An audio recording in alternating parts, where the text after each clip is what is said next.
အားလုံးပဲမင်္ဂလာပါ UK Match Day ရဲ့ Facebook နဲ့ YouTube Channel ကနေကြိုဆိုပါရစေ။ဒီကနေ့ရဲ့နောက်ဆုံးရအားကစားသတင်းတွေကိုကြည့်ရမယ်ဆိုရင်တော့ PSG အသင်းရဲ့နီးပြ Mauricio Pochettino ကတော့သူ့အနေနဲ့တိုက်စစ်ပိုင်းကိုအားဖြည့်ခြင်းနဲ့ဒါပေမဲ့သူခေါ်ခြင်းတဲ့ကစားမကိုတော့နွေရာသီကျရင်ခေါ်သွားမယ်လို့ပြောထားပါတယ်။အဲ့ဒီကစားမက Manchester City ရဲ့တိုက်စစ်မှုစာချုပ်အကွဲတို့ပါ Tottenham Hotspur မှာရှိခြင်းကစာချုပ်အကွဲတို့ကိုသူအလိုရှိခဲ့တာဖြစ်ပြီးတော့သူ့အနေနဲ့ PSG အသင်းကိုနွေရာသီမှာအရခေါ်ယူဖို့ကြိုးပမ်းသွားမယ်ဆိုပြီးတော့ Mauricio Pochettino ကဆိုခဲ့တာလည်းဖြစ်ပါတယ်။လက်ရှိမှာတော့ Manchester City ကသူတို့ရဲ့တိုက်စစ်မှုကိုတက်တန်းတိုးဖို့မတိုးဖို့မသေးကြတဲ့အချိန်မှာ Pochettino ကခေါ်ခြင်းနေကြောင်းကိုအတည်ပြုခဲ့တာပါ။ချိန်ထဲမှာပဲဘာစီလိုနာရဲ့အသင်းကောင်းဆောင်တိုက်စစ်မှု Leo Messi ကတော့သူ့အနေနဲ့ PSG အသင်းကိုပြောင်းရွှေ့ပွဲရှိတယ်ဆိုပြီးတော့သူ့ရဲ့အသင်းပေါ်ဟောင်းနေမာကိုပြောထားတယ်လို့ဆိုပါတယ်33နှစ်ရွယ်ရှိတဲ့ Messi က Daily Mail သတင်းစာမှာဖော်ပြချက်အရသူ့ရဲ့အသင်းပေါ်ဟောင်းနေမာကို Paris Saint-Germain ကိုသူပြောင်းဖို့စဉ်းစားထားကြောင်းနဲ့ဘာစီလိုနာကဒေဂျာကောက်ထွက်ခွာပြီးတော့အသင်းပြောင်းသွားမှာဖြစ်ကြောင်း Paris ကိုသူစိတ်ဝင်စားနေတယ်ဆိုတဲ့အကြောင်းကိုပြောခဲ့တာပါဒီလက်ရှိမှာ Paris Saint-Germain အသင်းကလည်း Messi ကိုခေါ်ဖို့လုပ်နေတဲ့အချိန်မှာသူ့ကို Man City နဲ့အပြိုင်ရဖို့ကြိုးပမ်းနေစေဖြစ်ပါတယ်တခါ Real Madrid အသင်းကတော့ Bayern Munich ရဲ့နောက်ခံလူ David Alaba ကိုအရခေါ်ယူဖို့ကြိုးပမ်းနေမှုကလောက်ခလာစာကြောင့်အဆင်မပြေပဲဖြစ်နေတယ်ဒါကြောင့် Real ဘက်ကသူ့ကိုလောက်ခလာစာပေးချင်နိုင်ဖို့အတွက်လက်ရှိသူတို့ရဲ့အဓိက sponsor ဖြစ်တဲ့ Adidas နဲ့သူတို့စပြီးညှိနေတယ်အဓိက Adidas က Bayern Munich ရဲ့ sponsor လည်းဖြစ်တယ်လို့သူတို့ကိုယ်တိုင်ကလည်း David Alaba ဒါလောက်ခလာစာ short ပေးနိုင်မယ်ဒါမှမဟုတ်ရှင် Adidas ကလာကူညီမယ်ဆိုရင်အဲ့ကစားမကိုအရခေါ်ယူဖို့ကြိုးပမ်းနေတဲ့ Real ရဲ့ဥက္ကဋ္ဌ Florentino Perez က Adidas တာဝန်ရှိသူတွေနဲ့ဆွေးနွေးပြီးတော့ David Alaba ကိုအရခေါ်ယူနိုင်ဖို့နဲ့သူတို့ကအခုညီတောင်းထားတာပါတစ်ချိန်တည်းမှာပဲ Atletico Madrid အသင်းကလည်းပြင်သစ်ကလပ်လီယွန်ရဲ့ဒမ်ဘေးလီကိုခေါ်ခြင်းနဲ့မူဆာဒမ်ဘေးလီကတော့လက်ရှိမှာသူကလီယွန်အသင်းမှာအားထားရတဲ့ကစားမဖြစ်ပေမဲ့လီယွန်ကနေအငှားခေါ်နိုင်ဖို့အတွက် Atletico Madrid ကကြိုးပမ်းနေတဲ့လီယွန်ရဲ့နီးပြ Raul Garcia ကတော့သူ့ကိုအငှားချဖို့အစီအစဉ်မရှိလို့ရောင်းချဖို့လည်းအစီအစဉ်မရှိဘူးလို့တုံ့ပြန်ထားတာပါ Atletico Madrid အသင်းက Diego Costa ထွက်သွားပြီးကသူ့နေရာမှာအစားထိုးနိုင်မဲ့တိုက်စစ်မှုတယောက်ကိုအသေးအံလိုက်ရှာနေတဲ့အချိန်ဒမ်ဘေးလီကိုကြိုးပမ်းဖို့ပြုလုပ်နေတာလည်းဖြစ်ပါတယ်။ Juventus ကလည်းတိုက်စစ်မှုတယောက်အရန်အဖြစ်ခေါ်ယူနိုင်ဖို့ကြိုးပမ်းမှုပြုလုပ်နေတဲ့အချိန်သူတို့ရဲ့တိုက်စစ်မှုဟောင်း Quagliarella ကိုခေါ်ဖို့ကအဆင်မပြေပဲဖြစ်သွားတယ်။38နှစ်အရွယ်ရှိတဲ့အီတလီတိုက်စစ်မှုဟောင်းက Sampdoria အသင်းမှာကစားနေသူဖြစ်ပြီးတော့သူ့ကိုခေါ်ဖို့ကြိုးပမ်းနေပေမဲ့သူ့အနေနဲ့သူ့ရဲ့ကလပ်ဟောင်းကိုပြန်ဖို့အစီအစဉ်မရှိတော့ဘူးလို့ဆိုခဲ့တာကြောင့် Juventus ကသူ့ကိုရဖို့ခက်ခဲသွားတာပါ။တခါ Borussia Dortmund ကနေခေါ်ယူဖို့ကြိုးပမ်းနေတယ်ဆိုတဲ့သတင်းတွေထွက်နေတဲ့ RB Leipzig ရဲ့နီးပြ Nagelsmann ကတော့သူ့အနေနဲ့ပြောင်းရွှေ့ဖို့အစီအစဉ်မရှိဘူးလို့ဆိုလိုက်ပါတယ်။ Leipzig အသင်းမှာနီးပြလောက်ရတာပျော်ရွှင်ကြောင်းနဲ့သူ့အနေနဲ့ပြိုင်ဘက်ကလပ်ဖြစ်တဲ့ Dortmund ကိုပြောင်းဖို့အစီအစဉ်မရှိကြောင်းဆိုခဲ့တာပါ။ Dortmund အသင်းကတော့သူတို့ရဲ့နီးပြ Lucien Favre ကိုထုတ်ပြီးတဲ့အချိန်ယာယီနီးပြနဲ့စခန်းသွားနေတဲ့ရာသီကုန်မှာတော့သူတို့ရဲ့နီးပြအသစ်ဖြစ်ခံဖို့လုပ်နေတဲ့အချိန်မှာ Nagelsmann ကိုခေါ်ယူဖို့ကြိုးပမ်းနေမှုကိုသူကတော့ညှဉ်းဆန်ထားတာပါ။ Manchester United အသင်းကတော့လီဗာပူးနဲ့မကန်ခင်သူတို့ရဲ့ပွဲကြံအဖြစ်ကစားဖို့ရှိတဲ့ဘန်လီပွဲကမရေရာမသေးကြပဲဖြစ်နေပါတယ်။သူသဖြင့် UK မှာ COVID ကူးစက်နှုန်းတိတိတသားတိုးပွားလာတဲ့အချိန် Premier League ကလပ်တွေမှာလည်းများစွာ affect ဖြစ်နေတယ်။အဲ့ဒီအချိန်မှာဘန်လီမှာလည်း COVID case တွေအများကြီးရှိနေတဲ့အချိန် Sean Dyche ကတော့သူတို့က United နဲ့ကစားမဲ့ Premier League ပွဲကြံကိုကံဖို့ကမသေးကြဘူးလို့ဆိုလိုက်ပါတယ်။ဒါ Manchester United ရဲ့ဂိုးသမား Sergio Romero ကတော့လက်ရှိမှာကလပ်တင်းကိုသူပြန်လာပြီးသူလက်ရှိနေထားရအသင်းရဲ့လူစင်းမှာမပါလို့သူကလေ့ကျင့်ခန်းမဆင်းမနဲ့သူကအသင်းနဲ့ဝေးရရှိနေတာပါ။ကလပ်တင်းကိုပြန်လာပြီးနောက်ဆွေးနွေးမှုပြုလုပ်ပြီး report တွေရတော့ Boca Junior ကိုပြောင်းခွင့်ရထားတယ်ဆိုပေမဲ့လက်ရှိနေထားရတော့သူ့ရဲ့အခြေအနေကတော့ United နဲ့နောက်ဆုံးဆင့်ဆွေးနွေးပြီးမှအလွတ်ပြောင်းရွှေ့ခြင်းနဲ့ထွက်ခွာသွားဖို့စဉ်းစားနေတာပါ။ဒီ Aston Villa အသင်းကလည်း United ခေါ်ချင်နေတဲ့ Jack Grealish ကိုရောင်းချမှာမဟုတ်ကြောင်းနဲ့ဇန်နဝါရီကာလမှာတော့တေချာပေါက်ထိမ့်သိမ်းသွားမယ်လို့ဆိုလိုက်ပါတယ် Grealish ကိုလိုချင်တဲ့ကလပ်တွေအများကြီးထဲမှာ Villa က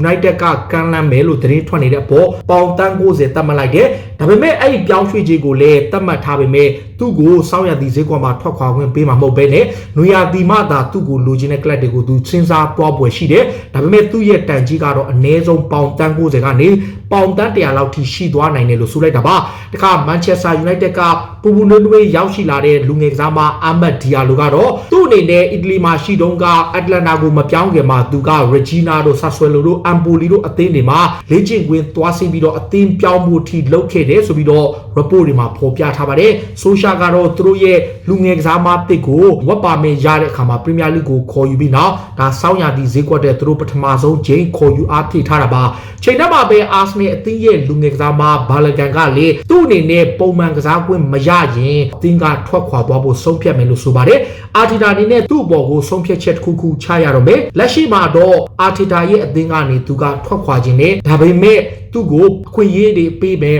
ပွဲကစားခွင့်အတိုင်းအတာတစ်ခုတည်းပေးလာမယ်ဆိုရင်အသင်းမှာဆက်နေမယ်လို့ဆိုထားတာပါလက်ရှိမှာတော့19နှစ်အရွယ်လူငယ်တိုက်စစ်မှုကအာဆနယ်အသင်းမှာအရေးပါလာနိုင်တဲ့ကစားမတစ်ယောက်ဖြစ်သတ်မှတ်ခံထားရသူဖြစ်ပြီးလက်ရှိမှာဆွမ်ဇီအသင်းကသူ့ရဲ့ခြေစွမ်းကြောင့်အပိသက်ခေါ်ယူနိုင်ဖို့ကြိုးပမ်းလျက်ရှိတယ်လို့ဆိုတာပါတခါဖက်နဘဂျီအသင်းရဲ့နီးပြကလည်းသူတို့အနေနဲ့မက်ဆက်အိုဆေးကိုသဘောတူညီမှုရတာမှန်ကန်တယ်ဒါပေမဲ့မကြာမီချိန်တွေမှာထုတ်ပြန်ကြေညာမယ်လို့ဆိုထားတယ်ဖက်နဘဂျီနဲ့အိုဆေးကြားမှာ3နှစ်ခွဲစာချုပ်နဲ့သဘောတူထားပြီးအာဆနယ်အသင်းကတော့ညှင်းဆန်နေစေဖြစ်ပေမဲ့ဖက်နဘဂျီကတော့သူတို့ကအိုဆေးကို3နှစ်ခွဲနဲ့ခေါ်ယူထားပြီးဖြစ်ကြောင်းမကြာမီချိန်တွေမှာကလပ်အသင်းရဲ့ website ကနေတရားဝင်ကြေညာမှာဖြစ်ပြီးတော့32နှစ်အရွယ်ရှိတဲ့ကမ္ဘာချန်ပီယံဟောင်းကိုတော့တူတကီကိုခေါ်ယူသွားမယ်လို့ဆိုတာပါအိုဇီကိုတိုင်ကလည်းသူ့ရဲ့မိသားစုထဲမှာသူ့ဖခင်ကဖန်နဘချီပြိတ်သက်ဖြစ်လို့သူ့ကိုတနေ့နေ့တစ်ချိန်ချိန်မှာတူတကီကလပ်မှာကစားဖို့ဂရီပေးထားတာကြောင့်သူ့ရဲ့ဖခင်ရဲ့ဆန္ဒကိုလည်းလိုက်ရောတယ်ဆိုပြီးတော့တချို့မီဒီယာတွေမှာဖော်ပြနေရပါအာဆနယ်ကတော့လက်ရှိမှာ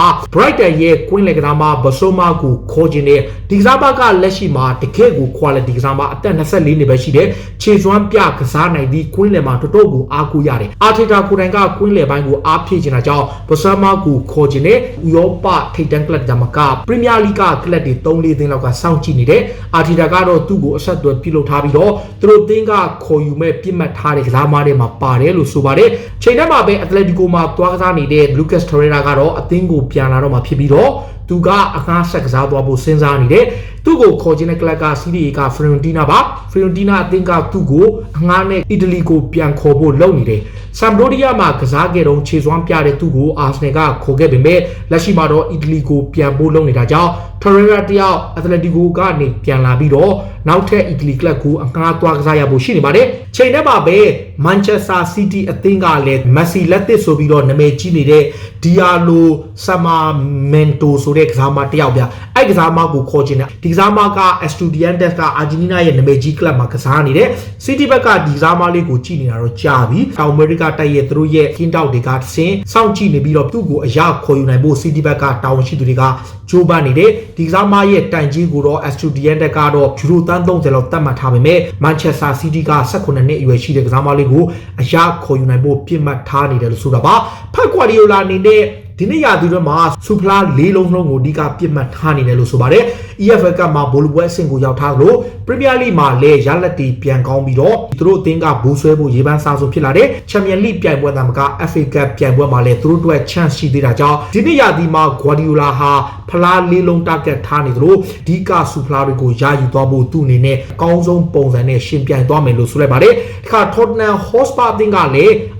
RB Leipzig ရဲ့ကွင်းလက်ကစားမစပေးစာကိုခေါ်ယူဖို့နီးစပ်နေတယ်။ဒါပေမဲ့ Leipzig ကစားမကစောင်းရသီဈေးကွက်မှာတော့ထွက်ခွာမှာမဟုတ်ဘူးလို့ဂျာမန်ကလပ်ကကြေညာထားတယ်။ Tottenham ကနွေရာသီမှာသူ့ကိုခေါ်ယူသွားဖို့ရှိပြီးတော့သူ့ကိုယူရိုတန်း40လောက်သုံးသွားပွဲရှိတယ်လို့ဆိုပါတယ်။လက်ရှိမှာတော့ Austria ကစားမကိုခေါ်ခြင်းတဲ့ကလပ်တွေထဲမှာမြောက်လန်ဒန်ကအာဆနယ်အပါဝင်စီးရီးကလပ်အသင်းတွေလည်းပါပေမဲ့ RB Leipzig ကတော့သူတို့ရဲ့ကစားမကိုဆက်ထိန်းထားနိုင်ဖို့အလိုရှိနေတယ်လို့ဆိုလိုက်ပါတယ်။ဒါလက်ရှိနေထားရ Spa အသင်းဘက်ကနောက်ထပ်ကစားမတစ်ယောက်ကိုသူတို့ပြစ်မှတ်ထားနေတယ်။အဲ့ဒါကတော့ Inter Milan အသင်းရဲ့တောင်ပံကစားမ Ivan Perisic ပါခွန်တေရဲ့အသင်းမှာကစားခွင့်မရဘဲထွက်ခွာဖို့လုပ်နေတဲ့32နှစ်အရွယ်ရှိတဲ့ Croatia တောင်ပံကစားမကိုတော့ Jose Mourinho က Manchester United နီးပြဘွားကလေးကခေါ်ယူခြင်းနေတာပါဆိုတော့အခုဒီချိန်မှာ Inter Milan ကပုဂ္ဂိုလ်ရေးဆိုင်ရာအချက်လက်တွေဆွေးနွေးနေတယ်ဆိုတဲ့သတင်းတွေတောင်တက်နေပြီးတော့သူ့ကို Spa ကခေါ်နိုင်တော့မယ်ဒါစောင်းရသည်မှာတော့အငှားနဲ့ခေါ်ပြီးတော့မှနွေရာသီမှာအပီးသက်ခေါ်ယူခွင့်ကိုထည့်သွင်းသွားပွဲရှိတယ်လို့ဆိုပါတယ်လက်ရှိမှာတော့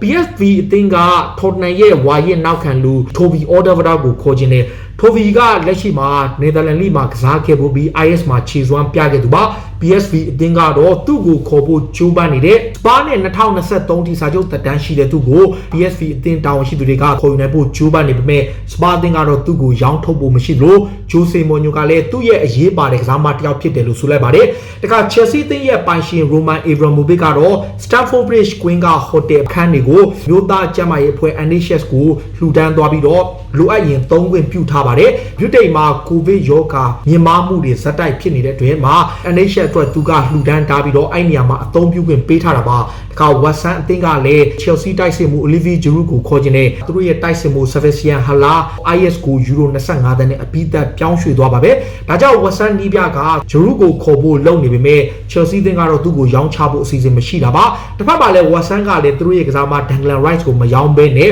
Giroud ကိုခေါ်ဖို့လုပ်တဲ့အချိန် Chelsea ပြည်သက်တွေကတော့ Watson ရဲ့ကြိုးပမ်းမှုကိုဒေါသထွက်လဲရှိတယ်လို့ဆိုပါတယ်။ Chelsea ရဲ့နီးပြ Frank Lampard ကတော့သူ့အနေနဲ့ရလက်တွေစိုးဝါနေတဲ့အခြေအနေဖြစ်နေပေမဲ့ pressure လုံးဝမရှိဘူးဖိအားလုံးဝမရှိဘူးလို့သူကဆိုထားတယ်သူတို့အသင်းကမကြခင်ချွေတဲ့အကောင်းဆုံးပုံစံကိုပြန်ရောက်လာလိမ့်မယ်လို့သူကဆိုခဲ့တာပါ Frank Lampard အနေနဲ့ pressure တွေများနေပေမဲ့သူတို့အခြေအနေကအတိုင်းအတာတစ်ခုတည်းရှိတဲ့အခြေအနေကောင်းတယ်လို့ဆိုထားပါတယ်ချိန်ထဲမှာပဲဥရောပထိပ်တန်းကလပ်တွေလိုချင်တဲ့ Inter Milan တိုက်စစ်မှုလို့ထားတော့ Martinez ကိုတော့ Inter ကစာချုပ်တိချုပ်ဆိုဖို့ကြိုးပမ်းနေတဲ့ Inter ကရောင်းချဖို့အစီအစဉ်မရှိလို့စာချုပ်တိချုပ်ဆိုသွားပွဲရှိတယ်လို့ဆိုပါတယ်လီဗာပူးအသင်းကလည်းလက်ရှိမှာဒီယိုဂိုဂျိုတာရဲ့ဒဏ်ရာပြဿနာကမကြာမီချိန်တွင်းမှာပြန်ကောင်းလာတော့မယ်ဒါပေမဲ့အခုလောလောဆယ်မှာတော့အတိုင်းအတာတစ်ခုထိစောက်ရမယ်လို့ဆိုပါတယ်လီဗာပူးရဲ့နီးပြကလော့ကိုတိုင်ကဂျိုတာရဲ့အခြေအနေကပြန်ကောင်းစာပြုနေပြီဒါပေမဲ့ကျွန်တော်တို့ပွဲကစားဖို့အတွက်တော့အချိန်တိုင်းတာတစ်ခုထိစောက်ရမယ်လို့ဆိုပါတယ်ကလော့အနေနဲ့ဂျိုမာတစ်နဲ့အပါဝင်အခြားကစားမတွေရဲ့အခြေအနေကတော့တဖြည်းဖြည်းနဲ့ကောင်းမွန်လာပြီဖြစ်ကြောင်းဆိုခဲ့တာပါ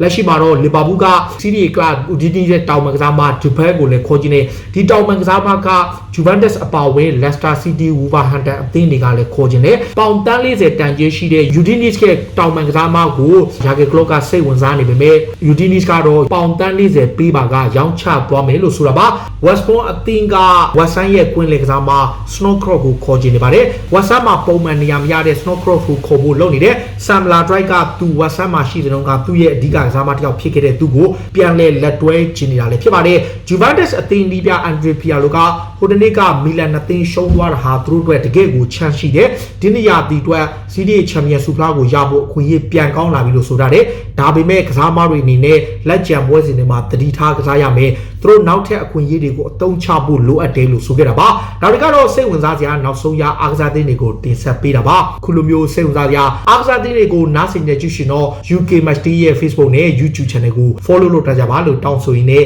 ဒီကနေ့ရဲ့အစီအစဉ်ကိုဒီမှာပဲဆုံးသက်ပါစေအားလုံးကိုကျေးဇူးတင်ပါတယ်ဗျာ